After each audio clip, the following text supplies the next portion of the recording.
Subdirektorat Industri dan Perdagangan Direktorat Reserse Kriminal Khusus Polda Metro Jaya berhasil membongkar praktik penggandaan, pendistribusian, dan penjualan DVD film porno beromset 200 juta per bulan. Selain membekuk satu tersangka, dalam kasus ini polisi juga menyita ribuan keping film porno.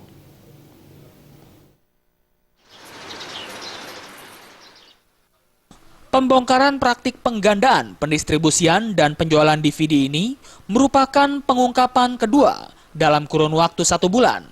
Kasus ini bermula ketika penyidik berpura-pura menjadi pemesan, kemudian barang pesanan diantar tersangka RS ke daerah ITC Mangga 2. Ada sekitar 1.000 keping DVD porno yang diantar.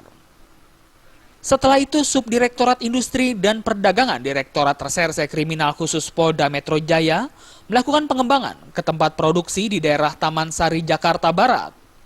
Tempat ini sudah setara dengan pabrik penggandaan DVD. Di tempat tersebut, polisi berhasil menyita 1.000 keping DVD beserta 300 masternya. Berdasarkan pengakuan tersangka, komplotan ini bisa mencetak 500 keping DVD film porno setiap hari. Kalau dijual per keping Rp10.000, komplotan ini bisa meraup untung sekitar 200 juta rupiah per bulan.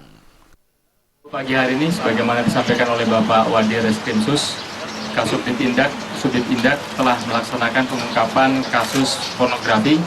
Ini kasus yang kedua selama kurun waktu 1 bulan terakhir ini. Ini merupakan prestasi dan ini kita sumbangkan juga untuk masyarakat, khususnya pemerhati anak. Karena kita ketahui sejatinya untuk kasus-kasus pornografi ini itu banyak dilihat atau ditonton oleh anak-anak remaja.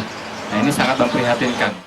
Selain menangkap tersangka dan menyita ribuan keping DVD, polisi juga menyita sejumlah barang bukti lainnya, berupa 7 unit mesin duplikator, terdiri dari 44 slot DVD RW merek Samsung. Dari Jakarta, Zikri Amin melaporkan.